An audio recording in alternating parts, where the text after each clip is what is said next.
'cause I don't know what to do. What if I choose wrong thing to do? I'm so afraid of disappointing, so I need to talk to you and I ask you for your guidance, especially today when my life is so cloudy. Guide me until I'm sure I open up my heart.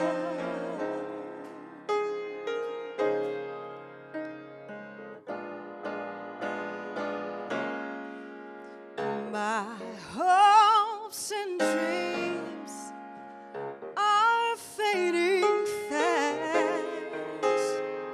I'm all burned out, and I don't think my strength's gonna last. So I'm crying out to you, Lord. I know you're the only one who is able to pull me through. So I know I need to talk to you and ask you for your guidance, especially today when my world seems so cloudy. Lord, guide me until I'm sure I open up my heart.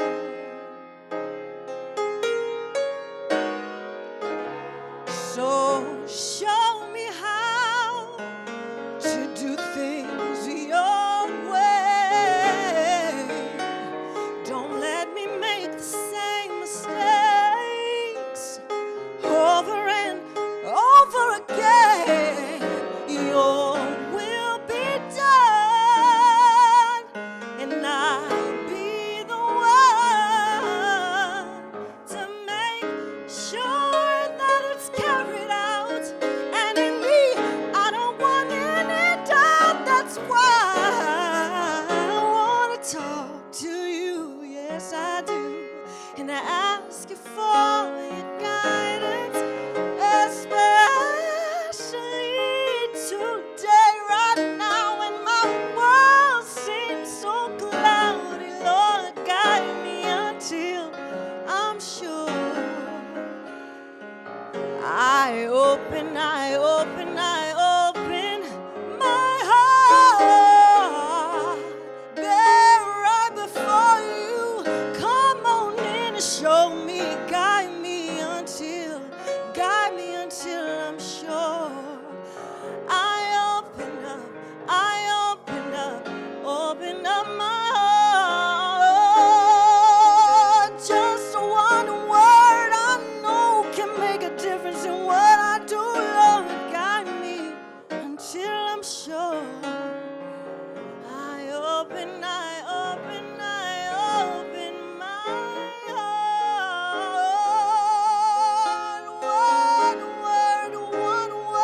One word. Oh, you're the lover of my soul. Yes, you're the captain of my sea, and I need a word from you, Lord. I need to know you're guiding me until I'm sure I open up my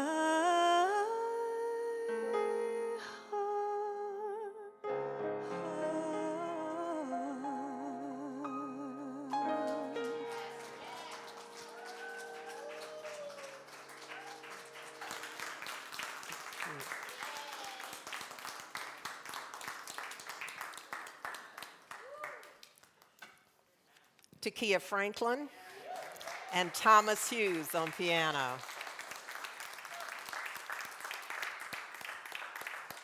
You know, we could actually simply adopt that as a theme song for visioning. Guide me until I'm sure. Come on, Yolanda Adams, you better sing something for us, huh? Thank you, Takia. Thank you. Yeah, that is so rich and full with an opportunity for us to hear and know beyond the melody. And just recognize that often some of the lyrics that we develop an affinity for are already written on our heart. That there's a divine message that today we could decide has been received. We could simply decide in this moment that yes, I am open to that level of listening, open to that level of guidance, where I awaken, where I rise, certain. Yes. That's for us this day. Somebody better get some of that. It's my suggestion anyhow, yes. So look, heart and soul, I want to welcome you more officially to the congregation, Amanda Green, who is our new center manager and is supporting me already tremendously. Thank you, thank you, thank you.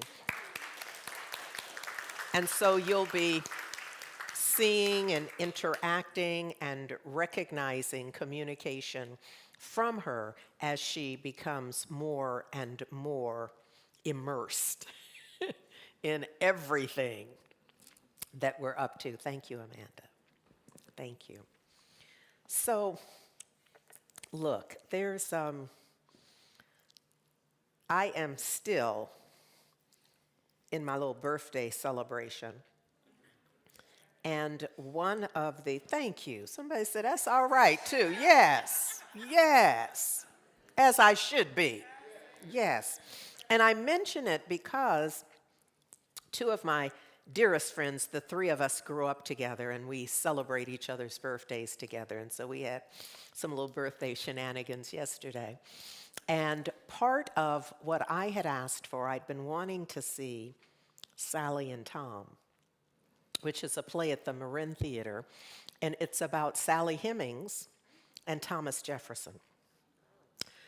Ooh, and it's very written by a young African-American playwright who's brilliant, a young, brilliant playwright. And there are so many pieces to this because it's present time, and it's a theater company, here's the way it's set up. It's a theater company who is putting on a play. So it's the play within the play. And so we get to see the interactions as they are making some decisions about what will be said and by whom. And so there's this struggle. There's a portion of it. There's this struggle for a powerful speech by James Hemings. And y'all need to see it. Have to stop me before I start acting out all the parts. Oh my goodness. The brilliance and the way that ideas make an impression. It's this struggle, if you will, this whatever this means, this between history and what we would bring to it right now, the thoughts that we have, present time. Our present construct for freedom is very different. Or I'm just making up. It may not have been. let me get back in my lane. I don't know what for Sally Hemings and her siblings and folks in that time, I don't know what their construct for freedom was and how that would manifest right now. But so in this play, there's this current dialogue born out of that time. And so it's a lot to chew on. It brings me to add another layer, if you will, in a baklava kind of way, to what I've been speaking about. And I've been doing my best to lay out, I guess since probably January, I know since February for Black History, this preparation, if you will, this, I have this idea, and it's an axiom, that if you stay ready, you don't have to get ready. And I don't know about y'all, except that I think I do, because I feel like we are same tribe, that some of us kind of feel like we probably could have had a better get ready for right now. I mean, I don't know. I'm not trying to put words in your mouth, and I am here to put some ideas in your head here. But I kind of feel like sometimes we can look at present condition, circumstance, situation, and say, you know what, I sure wish I'd have, maybe been active in getting folks to vote, I don't know what your change would have been had you known then what you know now. I don't know what all we would have been engaged in, but my sense is that often we find ourselves in a situation, present time is not an exception, where we have some thoughts. You know what, about last summer, I sure wish I had made some other choices. And certainly in getting myself to November, I wish I'd been whatever it is you wish you had been. Does this make sense? Yes. Okay, so it's not too late. Sometimes we say that like, okay, that opportunity's gone. No, it isn't. What is happening is we now have an awareness that we have more power than we exercised. We have an awareness that we have more information than we were putting into action.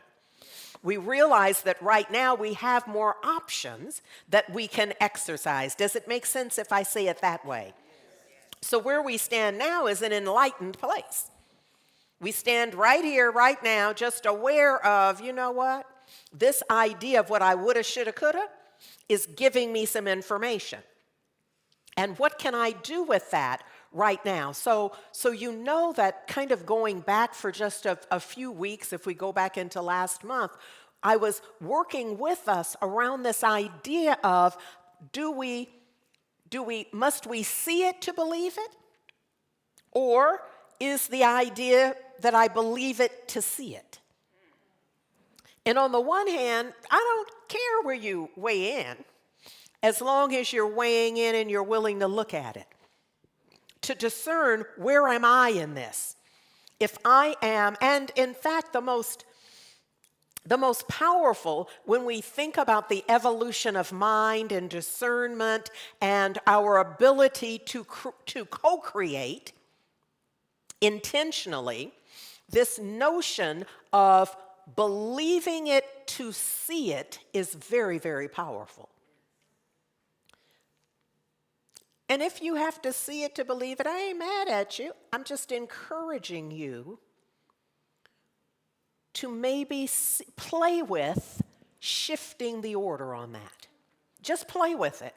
I'm inclined to say to you, just for drill. You don't have to hold to it, but just begin to try it on for size and see in what situations and circumstances might you be able to call forth a different outcome if you were willing to believe it and believe it so strongly, so completely, so thoroughly that you actually see it. I'm trying to say something. I really am. Because what if, just for drill, what if that thing, bring to mind, y'all willing to play a little bit? Yes. Bring to mind right now something that you would consider your heart's desire, a change in your life that means something to you. It could have to do with your health and well-being, the degree to which you're experiencing it and the way that you experience it. It might pertain to your finances, the level of prosperity and abundance. It might relate to your relationships, but a specific, not in the general. Let's make this a very specific idea that you're bringing to mind now. Does everybody have something? Make a little noise so I know. Okay, good.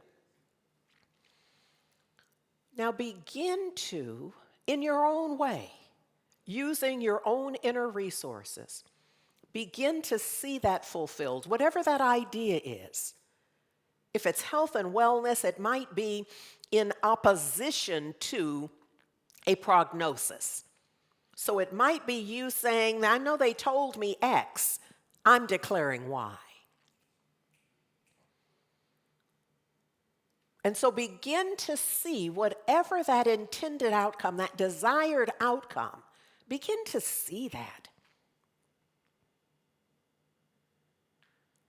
And maybe there's some sound. Maybe what you're imagining, if it's a health situation, that you're in the presence of a healthcare professional. And although they said something the last time, they're saying something different now. And it might not even be that you see the person, the healthcare professional. It may be that you're opening the test results.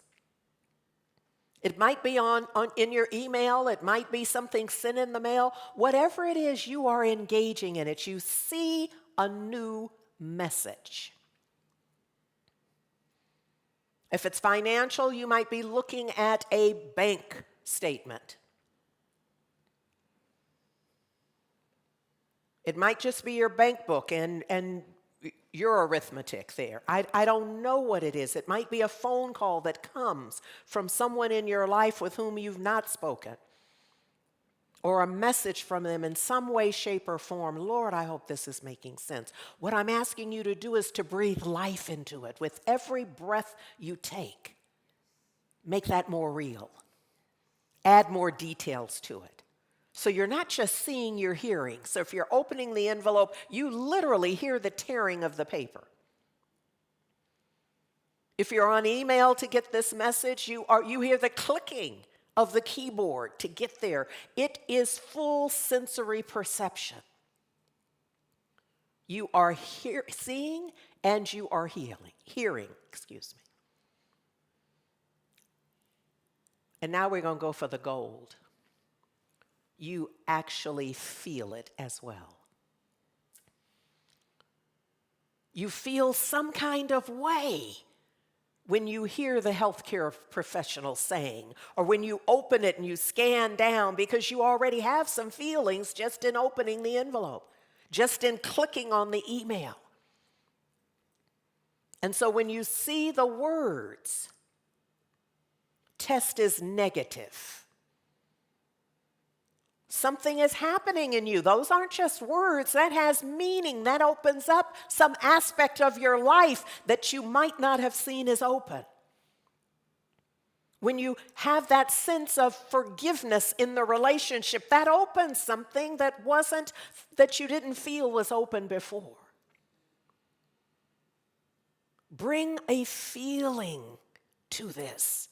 What are you feeling in the accomplishment of this desired outcome? What are you knowing now that you didn't know before?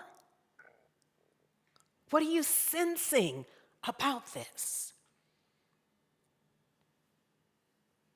Bring as much of your sensibilities, your sight, your hearing, your taste, your feeling, your touch, all of it, to the greatest extent you can. Be a thespian in this. Work it out.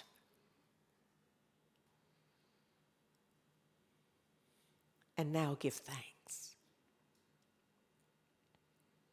Give thanks. Even if you didn't get to where you wanted to with this, give thanks for the progress. Give thanks that this thing is moving. That it's not frozen and anchored in a state of however it was before.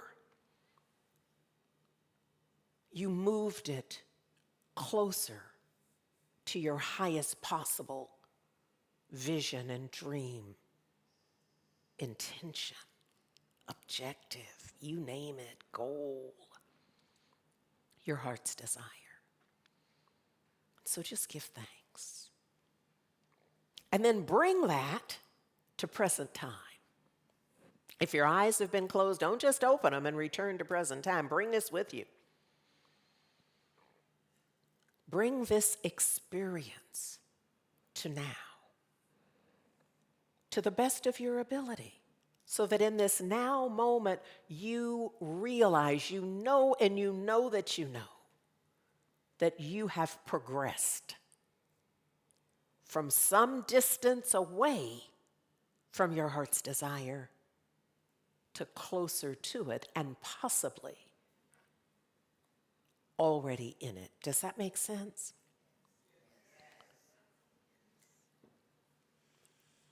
Now, if you're new to heart and soul, and this kind of idea, there may be some resistance. There may be some thought about, that was cute, but that ain't enough to deal with what I'm dealing with. And I'm going to ask you to reserve judgment. And here's the thing that I've used successfully. But what if it is? Because your mind will tell you, because you've trained your mind, by the way. Your mind isn't just making up stuff to tell you. You've trained it. And so having trained it, it's going to respond in the way that you've trained it to. And so it may be right now saying, that wasn't enough. Don't believe what she told you.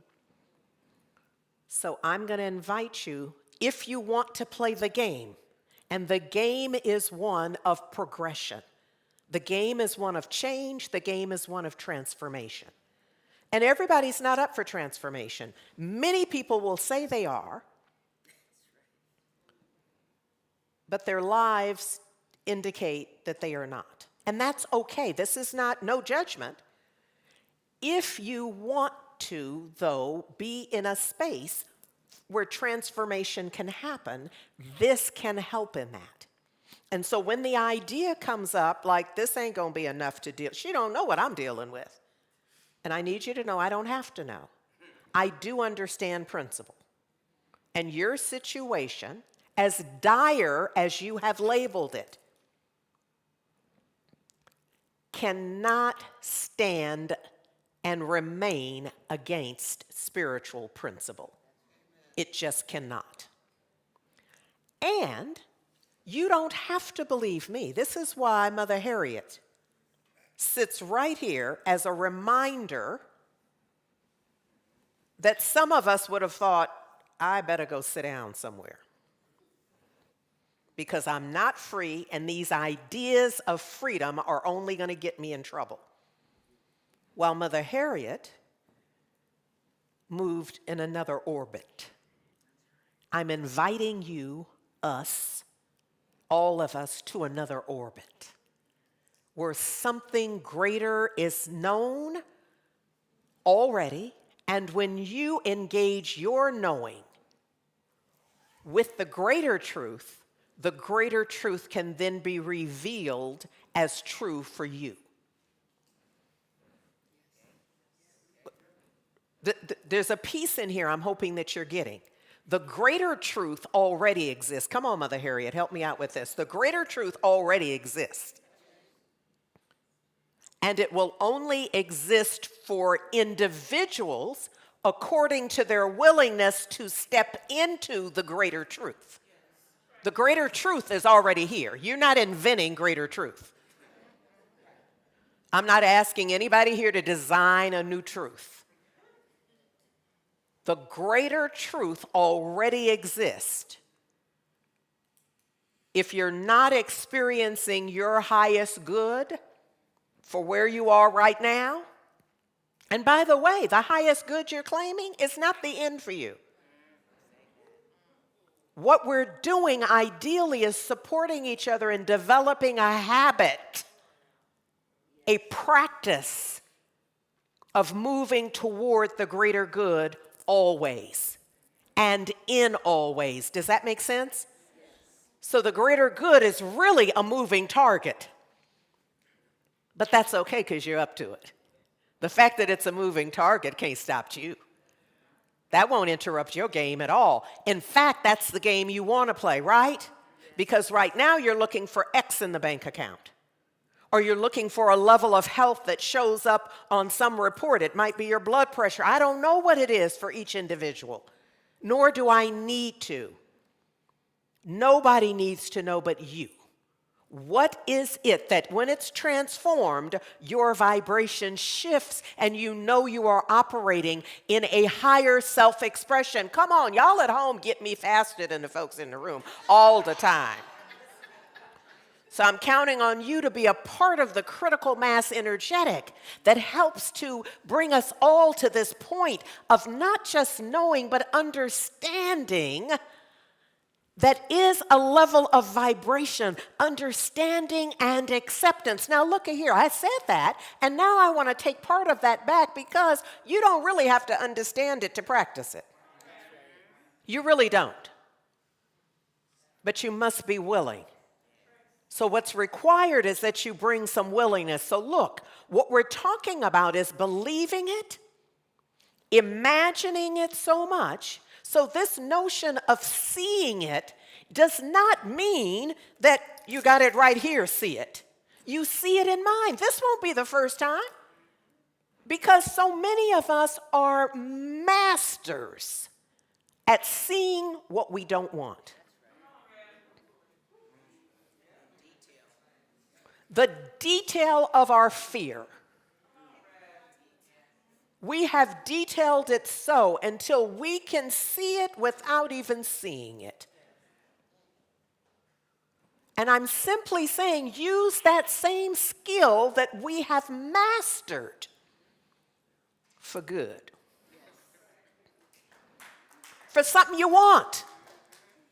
For your heart's desire. Why leave your heart's desire unfulfilled while you call forth some mess you don't even want? You have developed a level of mastery of calling forth the world you live in. And I'm saying that specifically because we live in different worlds. And we bring our worlds to the collective. And so maybe beginning now, we could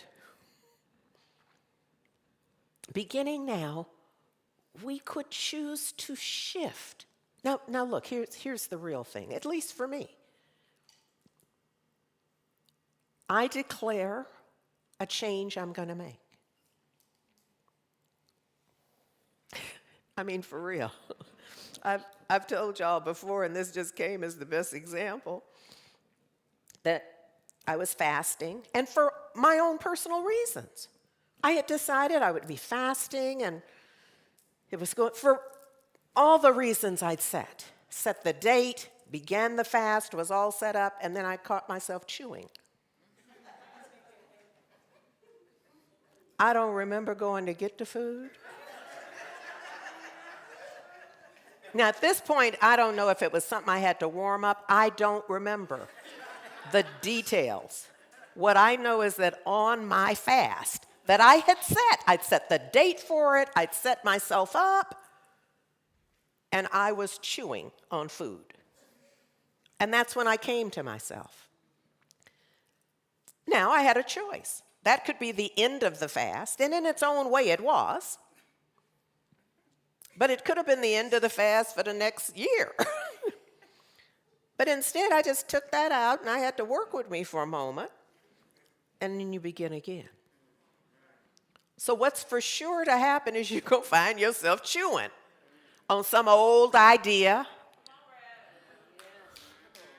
on some historical something that no longer serves present moment. And you will simply take it out and give thanks that you caught yourself.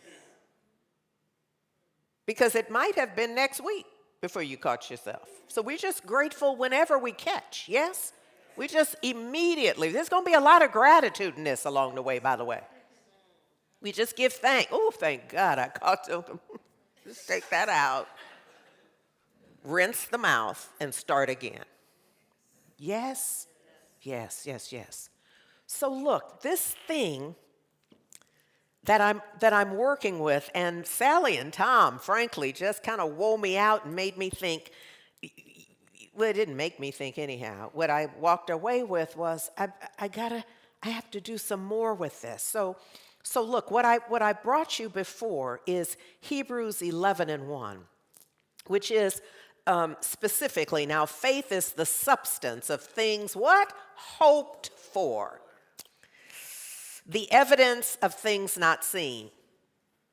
I have said to you many times before that hope is not a spiritual principle. I'm coming today to say, but that don't mean we ought to sleep on it though. Because hope gets us to a point. Yeah, so what does it say? The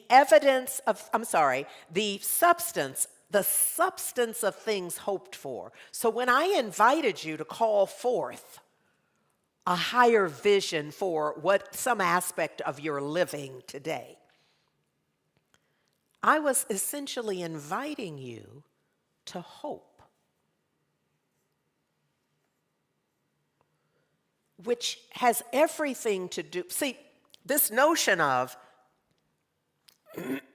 the substance of things not seen. We don't hope for stuff we already have. Pretty obvious, isn't it? You already have it. You're not hoping for that. Now, you may, having gotten it, you may hope for more of that. I'd like more money. I'd like more opportunity to express myself, my creative self-expression. I'd like more opportunity to. You might want more, but you're not hoping for what you already have. It's just not what we do as humans. Yes? Yes. So that had me thinking about the power of hope. And I'm going to be talking about that probably into the new year. Let me just not even trying to guess how all of this is going to unfold.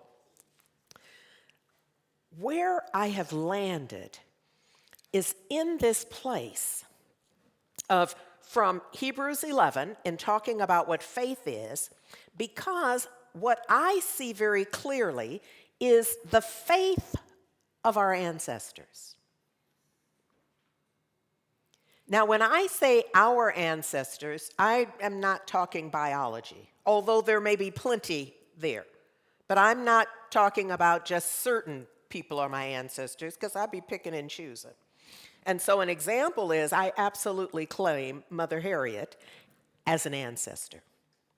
I claim Frederick Douglass. I claim. Does this make sense? Because they have expressed attributes that I am wanting to be a part of my makeup as well. And so when I make that ancestral connection, it is both honoring all that I'm aware of that they're up to, and it's also honoring that I have some responsibility for carrying that on as well. Does that make sense? Okay, so I'm praying that that does make sense, because part of the call to action is that we do carry on some of that same ideology that says we're not limited by this. There may be laws that limit. There may be situations, circumstances, culture, but there's something else, and we see it throughout our shared history. We see that there are those folks who stood in the midst of it. It is replete in Scripture. Those who stood against the power and spoke truth to power. That's what the New Testament is. It's truth to power. And each of us in our own lives knows somebody, maybe not personally, who stood in a similar way, in a way that appeared to us that they risked absolutely everything, put it all on the line. And then there are others we see who didn't necessarily risk everything, but they still stood. Yes, and we've talked at length about allies and advocates and co-conspirators to remind us that the world is already prepared. It already has allies for us and advocates and co-conspirators. Sometimes what stops us is we feel like, well, I can't do that by myself, but nobody ever has. Yes. Mother Harriet, who appeared to be doing it by herself, there were stops along the way where she was protected and encouraged and held. None of us is required to do it by ourselves, but we won't ever make that determination till we step. We'll have to at least step to it. Oh my goodness. So where I really, pardon me, where I really want to hang out, and this was the teaser from last Sunday, so I gotta go here. I gotta keep my word. But first, let me go to Neville. First, let me set it up with Neville. Neville Goddard, who has been my teacher for faith and imagination, for that combination of how we can use our imagination to bring what is future to present tense. And to the extent, folks who do that well. Now, some of you may be thinking even now, oh, I don't really see so well. I'm not, when people, they have the little visualism. Let me stop doing the whiny voice. Let me just stop that because that's judgment. That was judgment. Let me just clean all that off. For anyone whose current mindset is that visualization doesn't work for them, make it work for you. That's not, no points for, I don't do visualization well. Nobody, you gonna wanna do it well. So do whatever it is you need to do. Start practicing visualizing. Because if you don't, you will never know what you're missing. And here's the thing. I don't know for sure, but I suspect that people who say that really do visualize the demons in their lives. They visualize it not working, getting to the bank a minute too late, not getting a parking space, because they'd already predicted a week in advance how there's not going to be parking for them. See, I think you're already doing it. I think what you really mean is, I have not yet practiced visualizing something I actually want. Because I've been busy visualizing the outcomes that I don't want to happen. And I'm so good at that I haven't opened myself to positive outcomes, where I sit and visualize the healing of the body, the mind, and the spirit. Some of you do not know yet what powerful healers you are.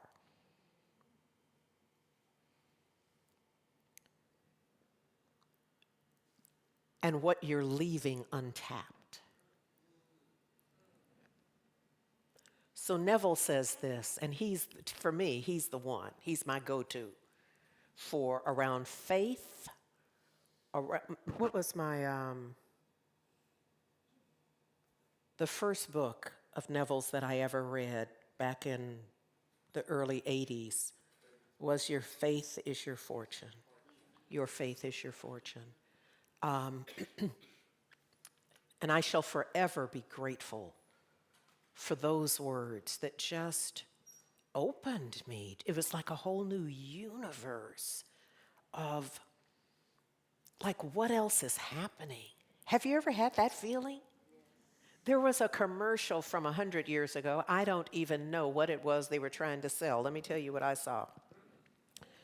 There was a guy working late, and he was sitting at his desk and had a pencil and the eraser. He was just doing this, and it would bounce, and each time it went higher. It was this kind of thing. And finally, he did that enough where the pencil lead stuck in, in many corporate, they have the lower ceiling that's just those little squares, those things, and it stuck in there. He's like, oh, shoot. So he climbs up on the desk.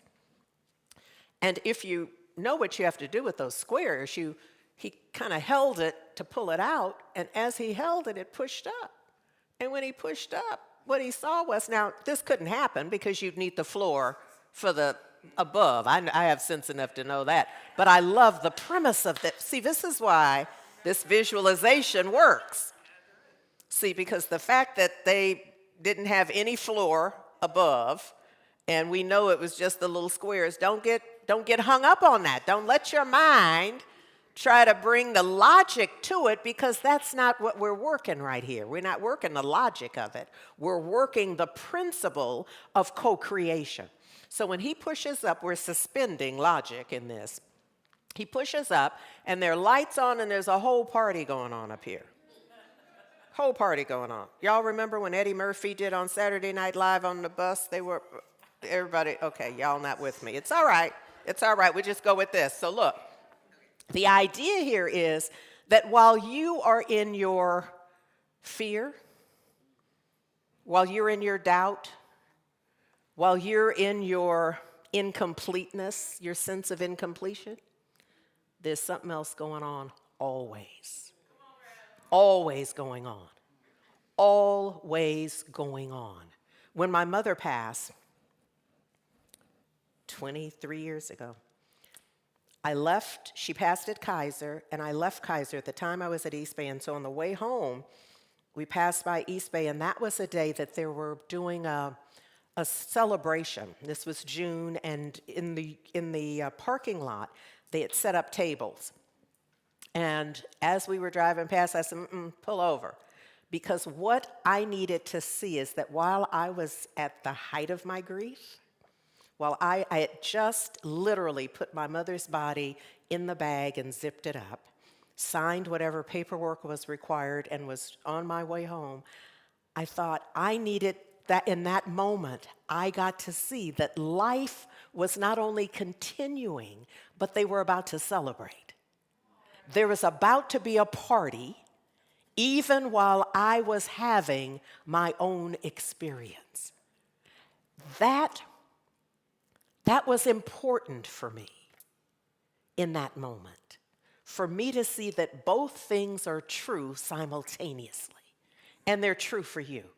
While you are having your health scare,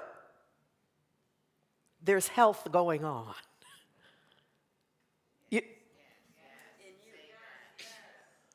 But see, you just said in you, but you may not be able to get there yet.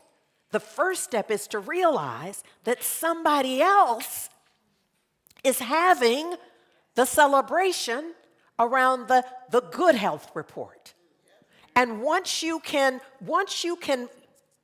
move your thought process, once you can expand your mind enough to realize that both things exist, at some point you can come to understand that you are choosing either this thing or that thing. But not until, excuse me, not until None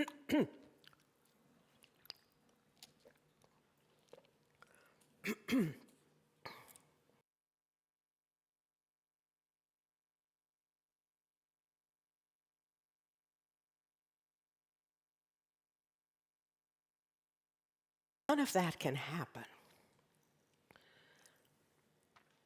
until you expand your thinking. What did Takia sing? Yolanda Adams, where I open up my heart. Guide me until I'm sure, until I know for sure. Yes, good. And this notion of what is required of us is to open up our heart. Now, to me, that's the way the lyric is written. To me, what it means is what I call the heart mind. You're simply opening up. It's not specific to heart. I mean, in fact, there's no way to do that if we're trying to be literal. So what it means is an opening until I'm vulnerable, until I'm malleable, until I'm available to another idea, another possibility. Yes? That's it. So look, here's what, did I tell you anything Neville said yet?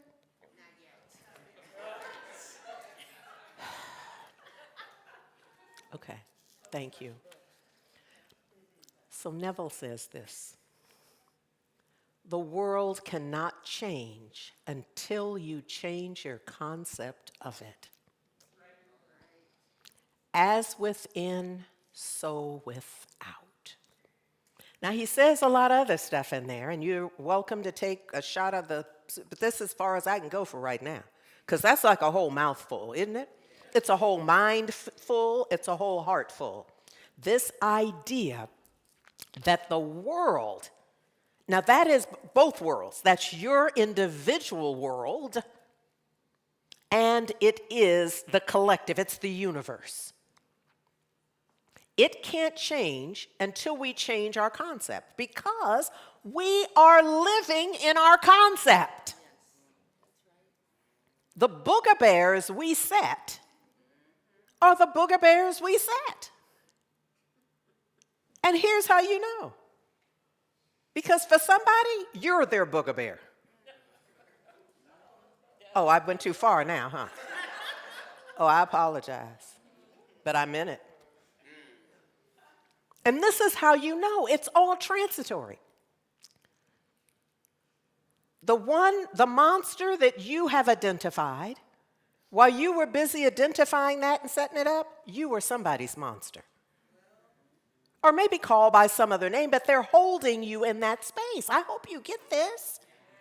So we are creating our world out of our fears and our doubts and our love and our wisdom and our willingness.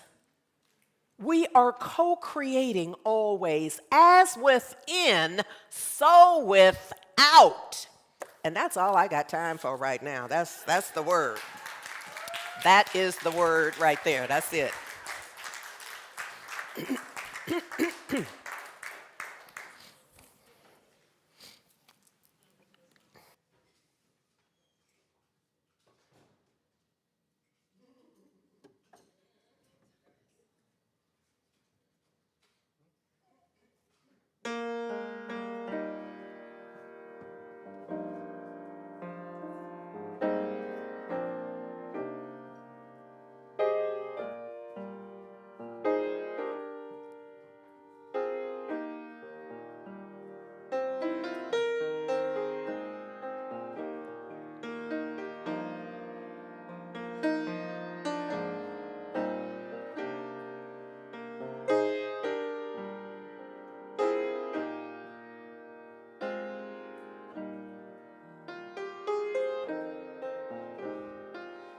Praise is what I do when I want to be close to you. I lift my hands in praise. Praise is who I am. I will praise you while I can, I will bless you at all times, and I vow to praise you through the good and the bad. I'll praise you, whether happy or sad. I'll praise you in all that I go through, because praise is what I do. And I owe it all to you. Praise is what I do, even when I'm going through. I've learned to worship you. Though my circumstance doesn't even stand a chance, my praise outweighs the bad, and I vow to praise you. I'm talking about myself and my mistakes. Through the good and the bad, I'll praise you, whether happy or sad. I'll praise you, the way I lift up my spirit in all that I go through, because praise is what I do. And I owe it all to you.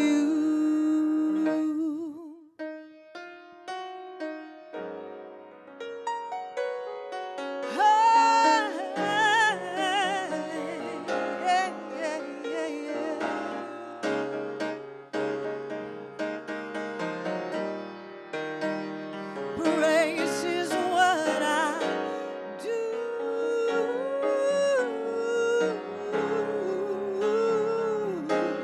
It's what I do.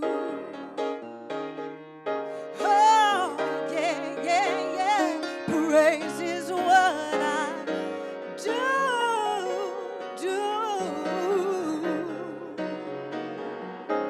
It's what I do. Oh, Lord, I'm so grateful, Lord. I'm so thankful, Lord. Praise is it's what I do when I don't believe in myself and I can't think of nobody else. It's what I do. Hey, yeah, yeah, yeah, yeah. Praise is what I do.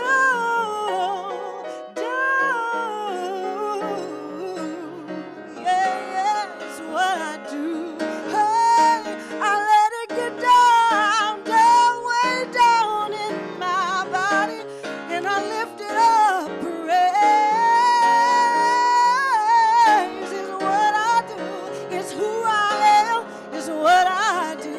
Oh, oh Lord, I'm so thankful, Lord. I'm so thankful, Lord. Praise is what I know. It's what I know to get back to when I can't find my way, when I think it's too much to bear. It's what I do. Oh yeah, Lord, I'm so grateful. I'm so grateful. Praise is what I know what I'm supposed to do. Just get in gratitude and give thanks for what I do. Yeah, yeah, yeah. Take a moment and get in your praise. Praise is what I